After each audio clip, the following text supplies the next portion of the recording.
Today I'm thinking about one of my mentors from high school, Mr. Sri Chalapathi Rao.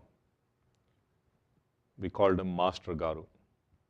Master is the term designated for any teacher, any good teacher, a male teacher. And Garu is an honorific, like san in Japanese, for an elder.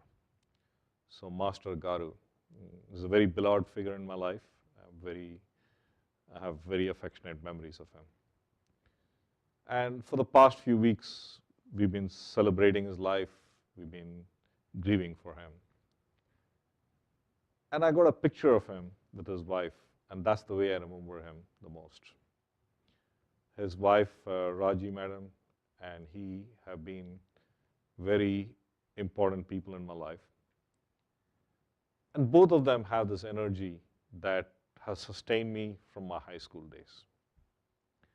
But I want to share with you the photograph of Mr. Chalapathi Rao, Master Garu, when he first came to visit us.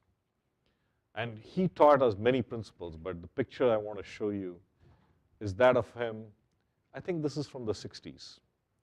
He was a young lecturer in my sister's college. My sister's 14 years senior to me. And he came with a bang in their lives.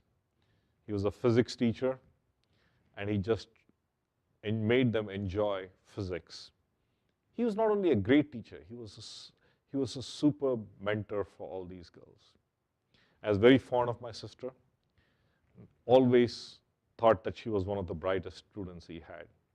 And he would tell all the subsequent batches of his students how great she was. Now fast forward to 10 to 14 years later, I started working with him. I was preparing for the IIT entrance exams, Indian Institute of Technology. It was a very tough exam. It's still a very tough exam.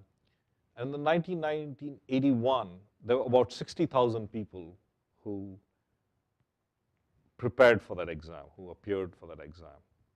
And only 2,000 got selected. And here was an exam that was not just math, physics, chemistry. It tested our abilities to solve problems. And they were grueling exams, 3 hours of chemistry, 3 hours of physics, 3 hours of math, and then 3 hours of English, spread over 2 days. Mr. Chalapathi Rao was an excellent teacher. But he went beyond that. He was a coach, he was a mentor. One of the most important things he did for us was teach us this principle: learn, practice, share. If you come to my meditation classes, if you come to my statistics or math classes, you know I use that: learn, practice, share. Learning is very cognitive, right? You learn the basic stuff and you apply it. But practice is different. You repeat the same concepts again and again and again till it becomes second nature to you. And his favorite gesture was, right, he had always a cigarette in his left hand, and he had this gesture with the right hand. He would say, you need to practice, practice, practice. Practice it so well that even in the middle of the night, if I wake you up, you should be able to do the problem. And he had these intense eyes, very intelligent eyes, very mischievous eyes, very compassionate eyes. And he would see you, and he would just penetrate your soul when he said these things.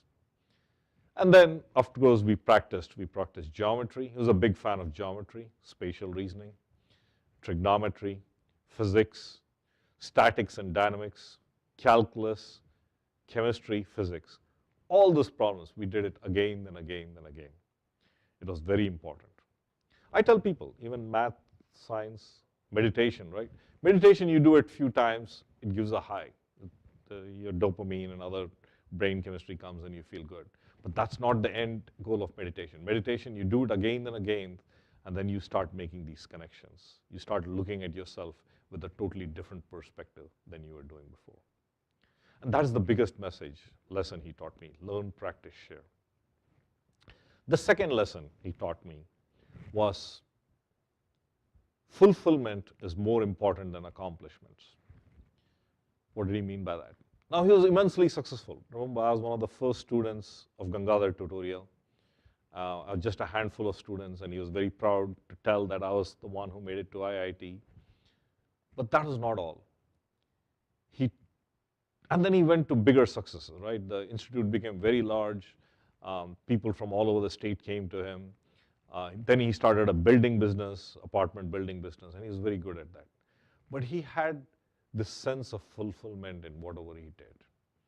He saw the mission, he saw the vision, and he got satisfaction from what he did. He was a workaholic. He would work from morning to evening. He'd go to college. From college, then he would come back. He would tutor us, and then he would go till late night, 10 o'clock, 11 o'clock sometimes. And his wife, Raji, madam, would make tea for us. She'd have snacks for us. And he had this sense of fulfillment about what he was doing with us, the sense of mission. And the third lesson that he taught that really touched my heart is love and respect is all we leave behind. There's nothing else we leave behind. Even today, when his students talk of him, they speak with him of love and respect, long before he stopped teaching them. In fact, there's one photograph of me that you will see. It's a photograph where I'm newly married. This is 1994. Now remember, this is 12, 13, 14 years after he had tutored me. But still, he had a busy schedule. It was about 11 o'clock at night. He still made time to see me. He was there with my lovely bride. That's my wife there. And then you can see my sister and my niece and Chalapathi Rao Garu and Raji madam on the side.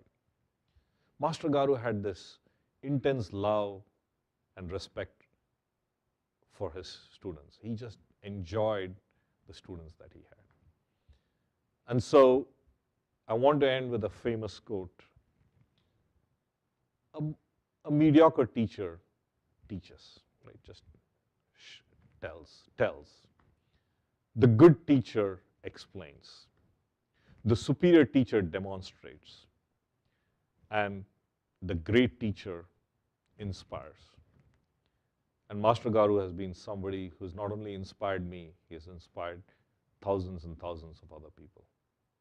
And I take time to think about Kiran, Pawan, and Raji madam. And I wish I was there with you, but through these words and through this video, I hope to reach out to you. Thank you.